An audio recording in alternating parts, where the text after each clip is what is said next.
तुमादिदेवाः पुरुषा पुराणाः तुमश्च विश्वस्य परम निधानम वेत्तासि वेद्यम च परम च धाम त्वया ततम विश्वमनंत रूप।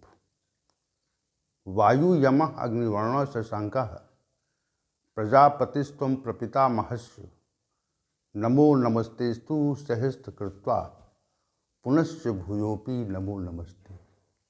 वसुदेव सुतं देवं कंस चाणूरमर्दनम देवकी परमानंदम श्री कृष्णं वंदे जगद्गुरुं। कृष्णं वंदे जगद्गुरुं। कृष्णाय वासुदेवाय हरे परमात्मने प्रणत क्लेश नाशाय गोविंदाय नमो नमः। गोविंदाय नमो नमः। हम सभी आज भगवत गीता के इस विशेष ज्ञान सत्र में नित्य की भांति उपस्थित है और हमारी उपस्थिति से भगवान श्री गोविंद अत्यंत प्रसन्न हैं। उनकी प्रसन्नता का कारण ये है कि हम सभी लोग उनके पुत्र हैं और अच्छे मार्ग पर चलने के लिए उत्सुक है। जब पुत्र अच्छे मार्ग पर चलने के लिए उत्सुक होता है, उन्मुख होता है, उद्यत होता है, तो उसके पिता में अपार प्रसन्नता स्वाभाविक रूप से प्रकट हो जाती है। और जो वो खराब मार्ग पे चलता है तो उसके पिता के मन में स्वतः ही स्वाभाविक रूप से दुख का प्रादुर्भाव होता है। ये निश्चित सिद्धांत है। तो भगवान श्री गोविंद प्रसन्न हैं और हम सभी के साथ आज यहाँ उपस्थित हैं। उनकी उपस्थिति में, उनकी सानिध्यता में ये सत्र आज चल रहा है। आइए चलते हैं आज के विषय की ओर।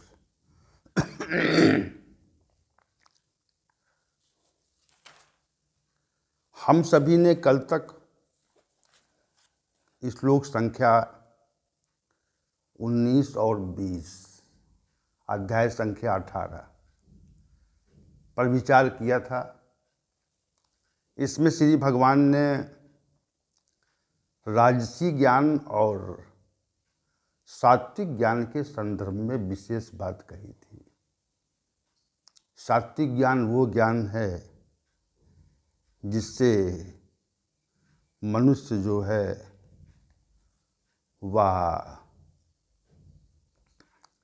एक अव्यय स्वरूप परमात्मा को समस्त जीवों में समभाव से देखता है और उसका समस्त प्राणियों के प्रति एक समान भाव से व्यवहार भी होता है। ये विशेष बात है। और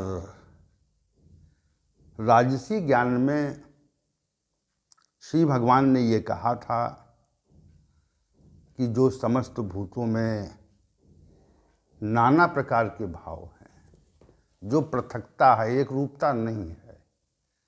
सात्विक ज्ञान में तो एक रूपता रहती है, समता रहती है। राजसी ज्ञान में पृथकता प्रतीत होने लगती है कि हम छोटे हैं, हम बड़े हैं, हम गरीब हैं, हम धनवान हैं, अमुक व्यक्ति जो है वो विद्वान है, अमुक मूर्ख है, अमुक हमारा प्रिय है, अमुक हमारा अप्रिय है। ऐसी ऐसी बातें मन में आने लगती हैं। मनुष्यों के प्रति पृथक पृथक प्रकार के विचार, ये राजसी ज्ञान की विशेषता है। और सात्विक ज्ञान की विशेषता ये है कि वो एक परमात्मा को ही सभी मनुष्यों में देखता है, कि सभी मनुष्यों में एक परमात्मा विराजमान है। तो वो परमात्मा जो विराजमान है वह हम में भी वही है और दूसरे में भी वही है। तो हम में भी वही है और दूसरे में भी वही है। तो यहाँ पर अंतर क्यों? किसी से भेदभावपूर्ण व्यवहार क्यों नहीं हो सकता। सात्विक ज्ञान में विशेषता रहती है। अब श्लोक संख्या 22 में श्री भगवान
It's 6:52.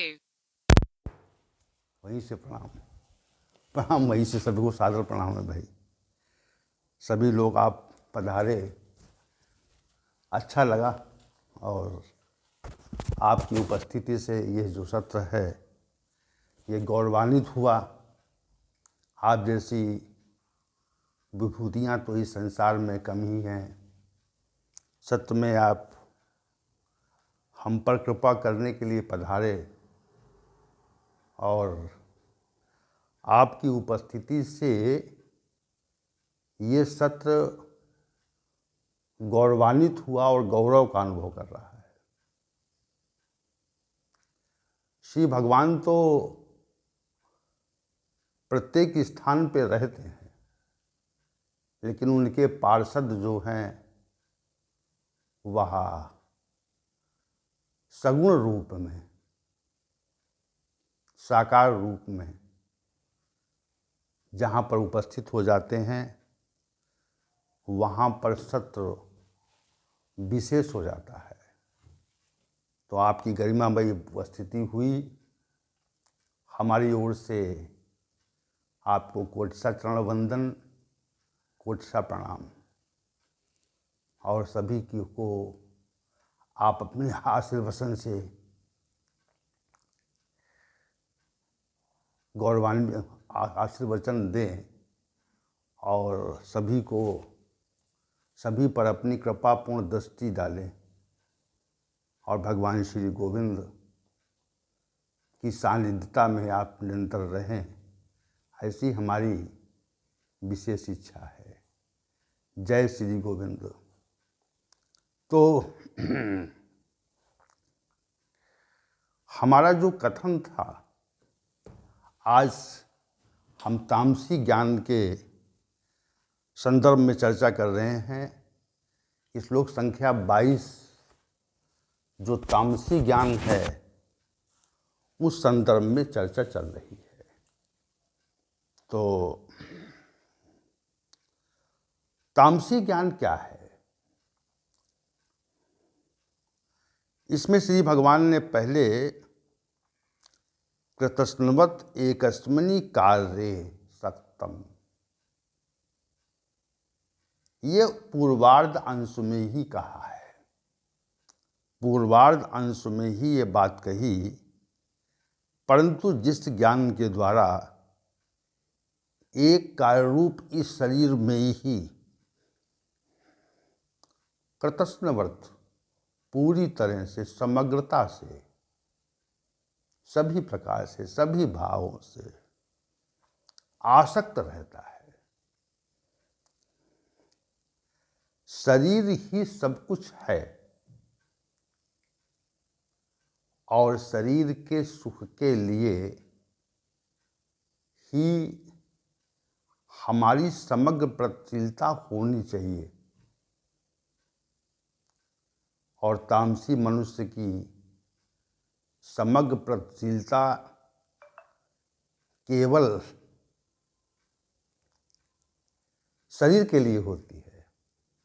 विशेष बात है, वो शरीर के पोषण के लिए, शरीर को सुख देने के लिए और शरीर के द्वारा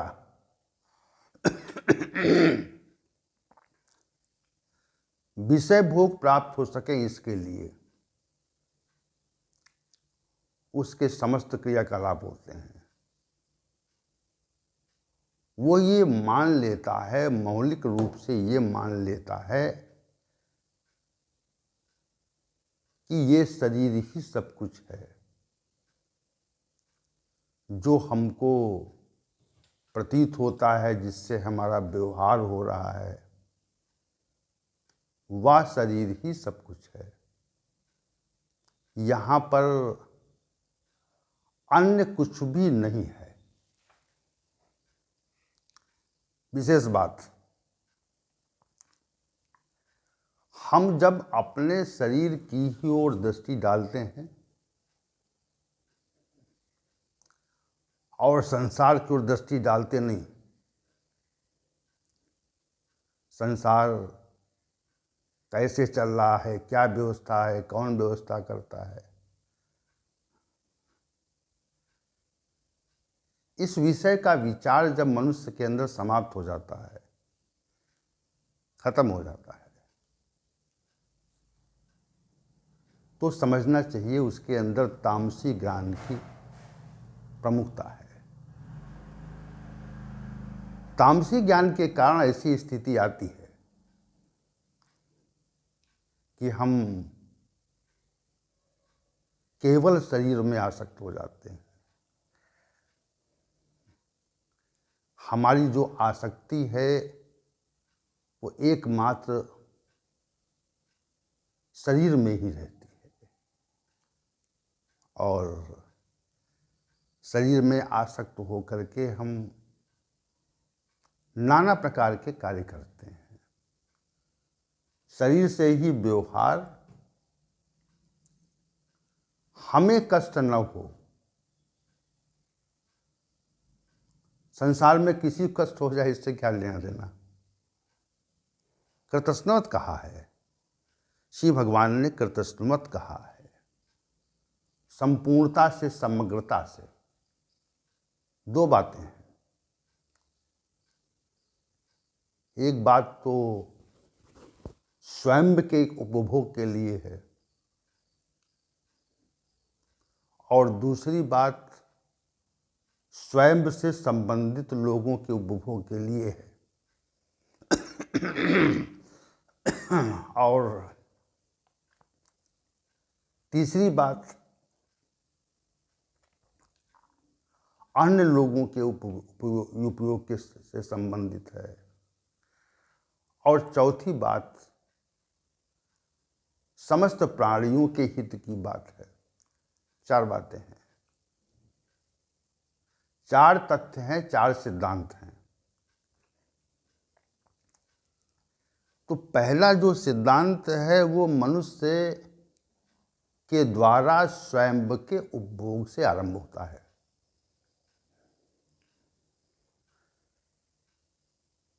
दूसरे सिद्धांत में मनुष्य अपने जो प्रियजन हैं, चाहे वो परिवार के हों, इष्ट मित्र हों, सगे संबंधी हों, उनके हित के विषय में विचार करता है और प्रयास करता है कि वह उनका हित कर दे। तीसरी बात, कुछ लोगों को सीमित स्थिति में सीमित व्यक्तियों को कर विचार करके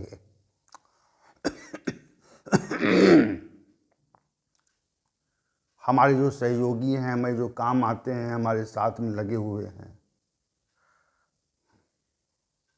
उन लोगों के संबंध में हम हित के लिए विचार करते हैं।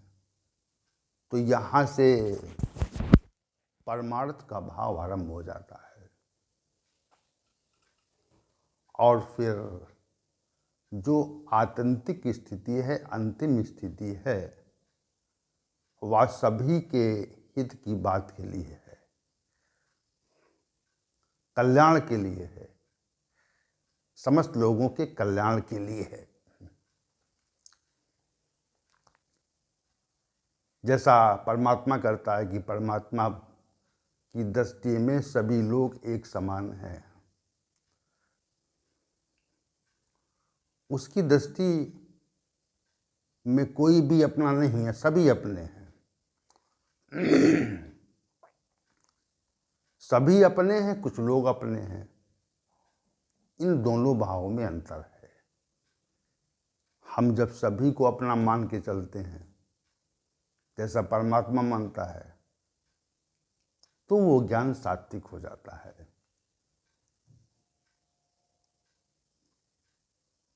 क्योंकि सब परमात्मा सभी में विराजमान है। और जब कुछ लोगों के हित की बात करते हैं जो हमसे संबंधित हैं, तो उसमें रज और सत्व का मिश्रण हो जाता है। तब हम अपने जो संबंधित लोग हैं उनके हित की बात करने लगते हैं और केवल अपने सगे संबंधियों के हित की बात करें तो फिर ये राजसी ज्ञान हो जाता है पूरी तरह से।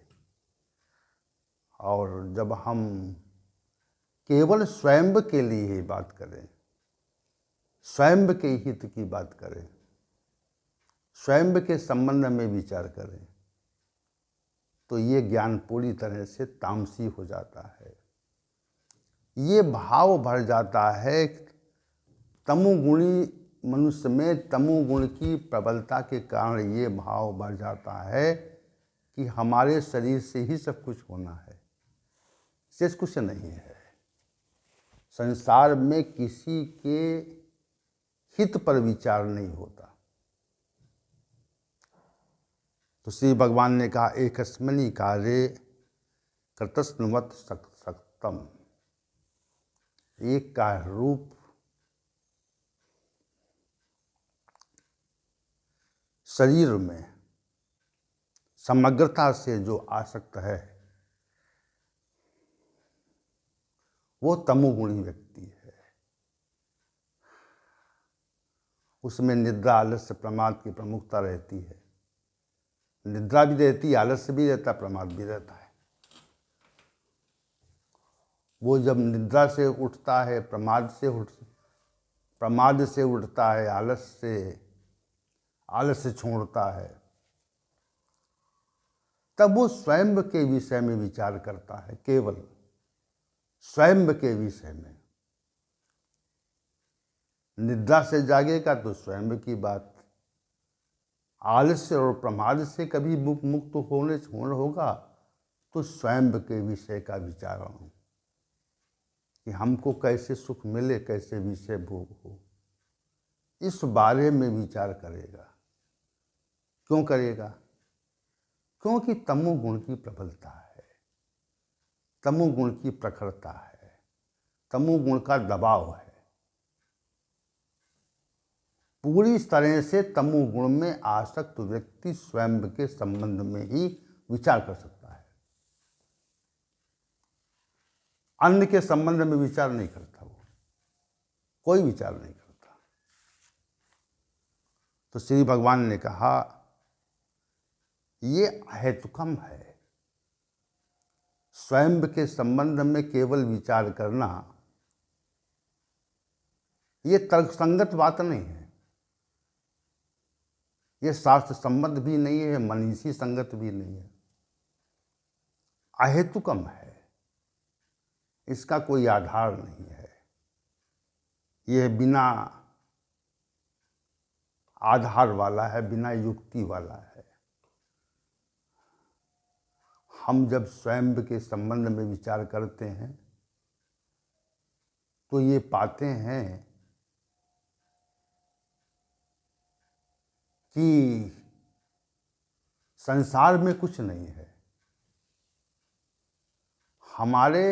हमें जितना लाभ हो सकेगा उसमें ही सब कुछ है, ये विचार करते हैं। अहेतुकम कहा। अहेतुकम का क्या अभिप्राय है? जो तर्क संगत नहीं है, जो शास्त्र सम्मत नहीं है, जिसको शास्त्र मान्यता नहीं देता, वो समग्र विषय हेतुकम है। जिसको शास्त्र मान्यता देता नहीं है, वो जितना विषय है वो सब अहेतुकम है। क्योंकि शास्त्र जो है वह तर्क संगत है, उस पर हम जब विचार करते हैं या तर्क करते हैं तो तर्क के आलोक में वह हमें स्पष्ट रूप से सत्य प्रतीत होता है। चाहे स्वयं से तर्क करें या अन्य लोगों के साथ बैठकर किसी विषय पर विचार करें, शास्त्रीय सिद्धांतों के संबंध में विचार करें, कहने ये बात युक्ति संगत है, ये बात युक्ति संगत नहीं है, दो बातें। तो जो युक्ति संगत नहीं होता उसको मान्यता नहीं मिलती। कुछ लोग भले ही आग्रह पूर्वक उसको मानते रहें, लेकिन उसको मान्यता नहीं मिलती। जैसे कुछ महान भाव जिन्होंने अपने को मनीषी कहा, इस भारत भूमि प्रकट हो गए और उन्होंने शास्त्रों की अवहेलना और शास्त्रों का खंडन आरंभ कर दिया। तो वो जो शास्त्रों का खंडन आरंभ किया वो अहेतुकम था, तर्कसंगत नहीं था। तर्कसंगत नहीं है तो सत्ता खत्म हो जाएगी आपकी। जो बात तर्कसंगत नहीं होती, शास्त्र सम्मत नहीं होती, उसमें उसको परमात्मा का संरक्षण नहीं होता। परमात्मा के संरक्षण के लिए किसी भी तथ्य का तर्कसंगत होना अनिवार्य है। अगर तर्कसंगत नहीं है तो परमात्मा उसको संरक्षण नहीं देता, प्रकृति उसको संरक्षण नहीं देती, प्रकृति सहयोग नहीं करती उस काम में जो शास्त्र सम्मत नहीं होता। तो फिर अब मनुष्य अपने पुरुषार्थ से उसको पूरा करने का प्रयास करता है। और मनुष्य का कितना पुरुषार्थ है, उसकी सीमा है। कोई व्यक्ति कितना ही बलशाली हो जाए, ऐश्वर्यवान हो जाए, प्रतिष्ठावान हो जाए, परंतु जब वो शास्त्रीय विधा को नहीं मानता, शास्त्र का विखंडन करता है, अवहेलना करता है, तो निश्चित रूप से उसका विनाश अवश्य संभावी है, हो जाता है विनाश। समय के साथ उसका विनाश हो जाता है। क्यों हो जाता? इसीलिए हो जाता कि वो गलत रास्ते पहुंच गया, शास्त्र को नहीं मान रहा, परमात्मा का विषय नहीं मान रहा, स्वयं की सत्ता को मान रहा। एक अस्मिनी कार्य का अभिप्राय यह है कि स्वयं की सत्ता को मानना, अन्य की सत्ता का अभाव कर देना, स्वयं की सत्ता का भाव करना, उसको मानना, उसको दृढ़तापूर्वक स्थापित करने का प्रयत्न करना। जब जब कोई मनुष्य स्वयं की सत्ता मान करके उसको स्थापित करने का प्रयत्न करता है, तो प्रकृति उसमें अवरोध करती है। विशेष बात है, प्रकृति उसमें अवरोध करती है, उसमें रोड़े अटकाती है। और जब हम शास्त्र सम्मत कार्य करते हैं, परमात्मा की इच्छा के अनुसार कार्य करते हैं, तो प्रकृति सहयोग करती है। इतनी सी बात है। तो स्वयं की सत्ता को मानने वाले लोग तामसी हैं। एकस्मिनी कार्य सक्तम, वे स्वयं में ही आसक्त रहते कि मेरी सत्ता अन्य किसी सत्ता है नहीं। स्पष्ट बात है, अन्य किसी की सत्ता नहीं है, सत्ता मेरी है। तो उस सत्ता का लोप हो जाता है, उस सत्ता का अभाव हो जाता है, ये बात कहना चाहते हैं। वो भाव सदैव नहीं रहता। अब कितने कितने बड़े राक्षस उत्पन्न हुए इस पृथ्वी लोक पर, तो उनका विनाश अंत में हुआ ना। अंत में उनका विनाश हो गया, उनकी सत्ता समाप्त हो गई।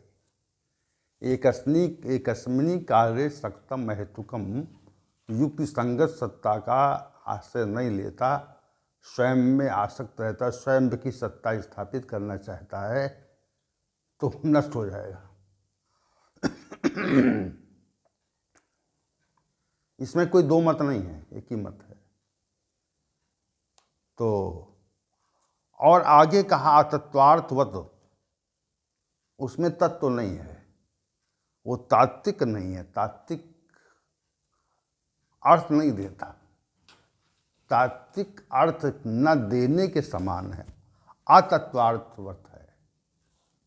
उसमें तत्व नहीं। इसे कहते हैं कि ये व्यक्ति मर गया, ये इसमें तत्व नहीं बचा।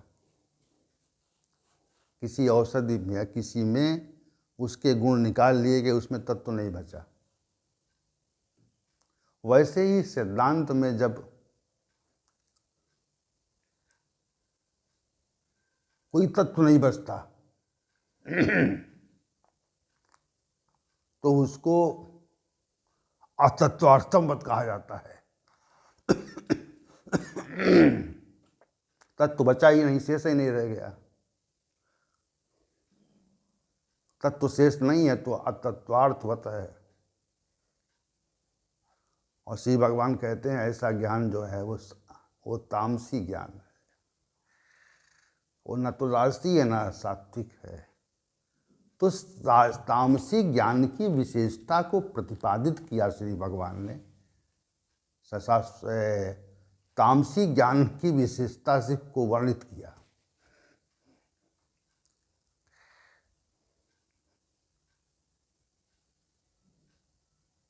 मात्र अपने में ही आसक्त रहना, ये है सात्विक ज्ञान की, ये तामसी ज्ञान की विशेषता है। तो आज के सत्र